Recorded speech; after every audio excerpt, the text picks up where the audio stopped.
Por si fuera poco, vino una reacción de la izquierda liberal mexicana, la izquierda democrática mexicana, que para Palacio Nacional y para el presidente López Obrador pues no es izquierda y son unos vendidos y ahora ya son neoliberales y están en contra de su transformación.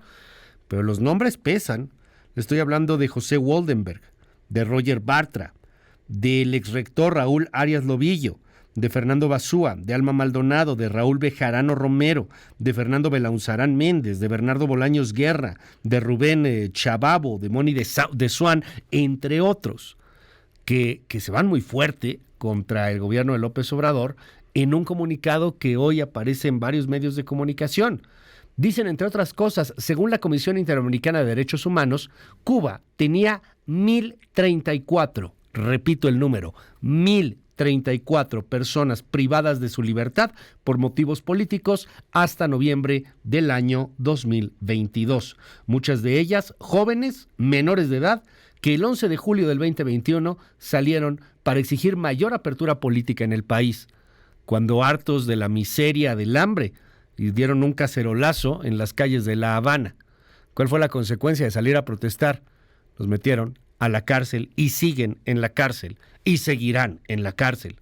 Han condenado a más de una década de prisión a algunos autores de una canción que se llama Patria y Vida, por ejemplo. Ahí los tienen, pudriéndose en prisión, otros prófugos. Esa es la Cuba que condecoramos, que México condecoró, porque al final de cuentas el presidente lo hace a nombre de la nación mexicana, el pasado sábado en Campeche. ¿Qué opinión te merece todo esto, querido Ezra Shabot? Te mando un abrazo, bonito día. Hola, ¿qué tal, Luis? Buen día al auditorio. Pues parece que las medallas mexicanas y el águila azteca que se supone se la dan pues a aquellos personajes que han apoyado a la causa mexicana, se han devaluado enormemente en los últimos años. Digo, pues hay que recordar que en los últimos días de la administración Peña Nieto se la dieron a Jared Kushner, al yerno de Donald Trump, en algo que van a decir, no, ahí no dijeron nada. No, pues sí, la verdad es que es algo que pues no se sostuvo como una acción pues que hubiese sido también, hubiera tenido una mayor repercusión, si no es que pues ya se iba Peña Nieto y que en función de eso pues no alcanzó a tener una mayor repercusión. No se sostiene, obviamente, algo así como que el hombre en ese momento que simple y sencillamente pues, fue parte del chantaje que terminó imponiéndose sobre México con respecto a las condiciones que se estaban imponiendo al gobierno de Peña Nieto frente a la andanada que el señor, pues, expresidente de los Estados Unidos podía generar en ese momento y que finalmente lo hizo. Y bueno, pues ahora lo que sucede en este momento es otra vez esta contradicción en términos de política exterior, que es lo que pasa en nuestro país. El tema de la no intervención y autodeterminación tiene límites, depende con quién. Una cosa es el tema de Bolivia, otra cosa es el tema de Perú, en donde pues la posibilidad de intervenir, de condenar actos está presente, y la otra es Cuba o el caso de Nicaragua, en donde volvemos otra vez a esta línea muy propia de los regímenes de la Revolución Mexicana, en donde la no intervención y la autodeterminación estaban en función de los intereses del presidente en turno de México, cuando pues ahí también se intervenía o no a partir del derecho de México o el derecho del presidente de México a intervenir o a manifestarse a partir de su propio interés. Lo mismo con el Chile de Pinochet, que uno diría, bueno, ahí sí, pues sí, ¿por qué ahí sí? ¿Por qué ahí se condena una dictadura y otra no? El caso cubano, en esta percepción del nacionalismo revolucionario priista, ahora retomado, ahora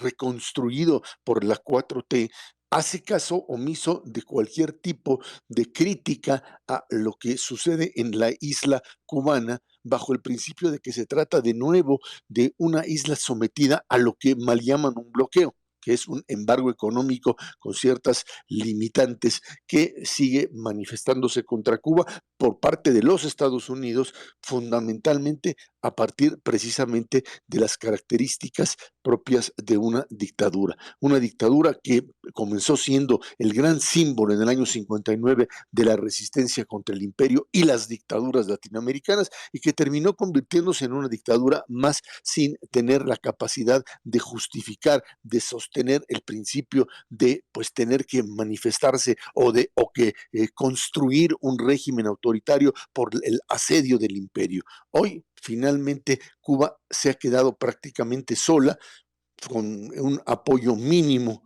frente a lo que sucede ahí dentro de este régimen, y México termina otra vez reconstruyendo en esa pues postura anacrónica que el propio Ebrard trata de alguna forma de justificar, de decir Cuba es el ejemplo del progresismo, o estamos en la línea progresista, cuando de lo que se trata fundamentalmente es de entender que lo que está sucediendo en la isla ya no tiene posibilidad de ser defendido en esa línea, únicamente porque lo que pasa en la isla es la destrucción total y absoluta de lo que sería un sueño que pues terminó hace mucho tiempo de existir y que hoy no tiene justificación alguna, incluso frente al embargo económico. México le otorga la Orden del Águila Azteca, lo hace el presidente López Obrador, bajo el principio precisamente no de una provocación a los Estados Unidos, pero sí de esta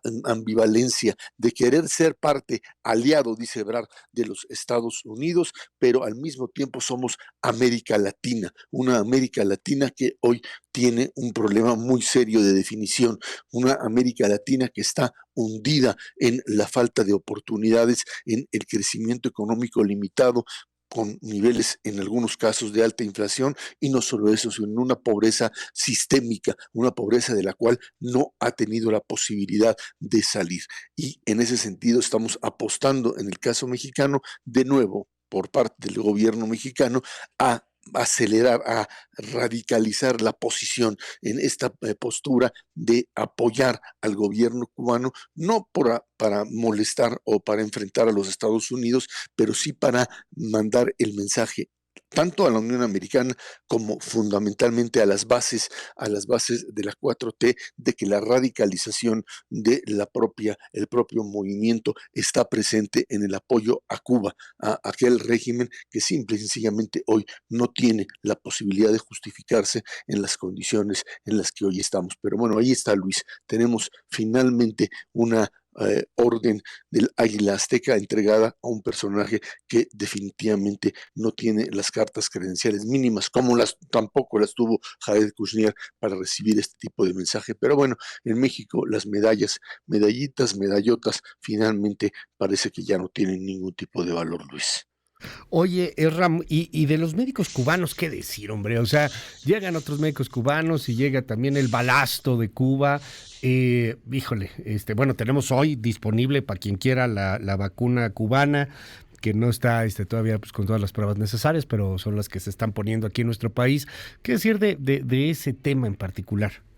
El tema de los médicos cubanos, otra vez, tiene una característica muy típica. Seguir hablando de la gran maravilla que es la medicina cubana, es otra vez entrar en ese mundo idealista que no tiene por qué confrontarse con la realidad. Una medicina que está ya por los suelos porque no tienen la capacidad, porque no tienen los recursos. Médicos cubanos que simple y sencillamente pues, son enviados aquí, pues como muchos les han llamado, como trabajo esclavo, el trabajo que simple y sencillamente no es pagado o no es retribuido de manera directa, y que simplemente el Estado cubano termina por asumir o por quedarse con parte o gran parte de los recursos que a ellos se les asignan.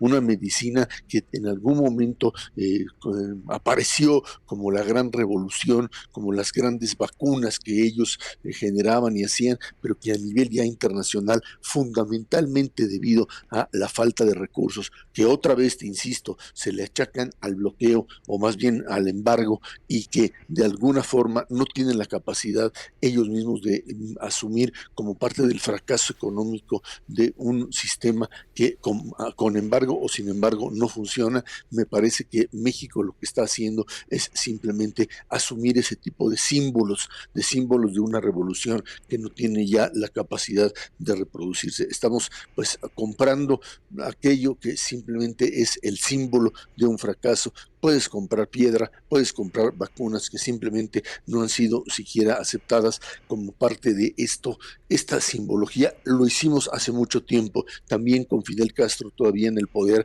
tratando de pues ayudar supuestamente a la isla que simplemente ha vivido de subsidios, primero de la Unión Soviética, eventualmente pues también de una Rusia que quiso tener o quiere tener algún tipo de control, pero no se puede vivir simplemente de una limosna permanente, no se puede vivir atado, y ahí el resultado de la enorme pobreza en la que está metido el pueblo cubano y que no tiene hoy una salida digna, y que a partir de ello México pues simplemente reproduce este modelo de forma bastante poco digna. Te mando un gran abrazo, querido Ezra, y te seguimos en @ZShabot. Muy buenos días. Gracias, buen día, Luis. 7 de la mañana con 24 minutos. Nomás por andar de chismoso, ¿quién más ha recibido el Águila Azteca? Bueno, a ver, es cierto, o sea, dependiendo del presidente que haya, pues se le otorga al cuate en turno internacional, porque recordemos que el Águila Azteca es esta condecoración que se otorga, la máxima distinción que se otorga a extranjeros para reconocer los servicios prominentes a la nación mexicana o a la humanidad. Siempre se le entrega a un extranjero. En grado de collar se le da solamente a jefes de Estado, o también puede ser en grado de placa o en grado de banda, que ya no tendría que ser a jefe de Estado. En grado de collar, o sea, en 1988 se le entregó a Fidel Castro. Sí, fíjese qué curioso. Le toca, creo que a Salinas. Y no a Salinas, a de la Madrid. A ver, vamos a ver ahí nada más quién fue. Pero sí, cuando se lo entregamos también a Cuba, fue a Fidel Castro en el 88. A Michelle Bachelet, al presidente de Guatemala, Álvaro Colom, esa se la dio Felipe Calderón. A Sebastián Piñera, también se la dio Felipe Calderón. En el caso de Peña Nieto, se le otorgó a François Hollande, al rey Felipe VI de España y al rey de Arabia Saudita, Salam bin Abdulaziz Al Saud. Le tocó a Peña Nieto, también a José Mujica y a Tabaré Vázquez, el presidente de Uruguay. Ahora, Calderón también le tocó, pero ya no en grado de collar, porque ahí sí ya no son jefes de Estado. Le toca a Calderón otorgarle el premio Águila Azteca a Vargas Llosa. A Vargas Llosa, al Premio Nobel de Literatura. A Nelson Mandela también se le otorgó en algún momento. Con Peña Nieto le toca, como ya nos decía Ezra Shabot, a Jared Kushner, que fue un ridiculazo aquello, ¿se acuerda? No dijeron nada. No, sí dijimos, y dijimos un buen. Claro que se dijo, y se dijo un friego. Qué humillación era entregarle a Jared Kushner el premio de Águila Azteca. Humillación. Era una humillación y se dijo. Bill Gates también lo ha recibido. Rigoberta Menchú. Bono, también, el cantante de YouTube, también la ha tenido. En la 4T le ha tocado a Roberto Riccardi, que es el comandante de Carabineros para la protección del patrimonio cultural de Italia. ¿Por qué? Por su labor de recuperar piezas arqueológicas, 17 concretamente. A Jean-Yves Le Drian, que es el ministro de Asuntos Exteriores de Francia, también se le otorgó. Y bueno, pues ahora a Miguel Díaz-Canel,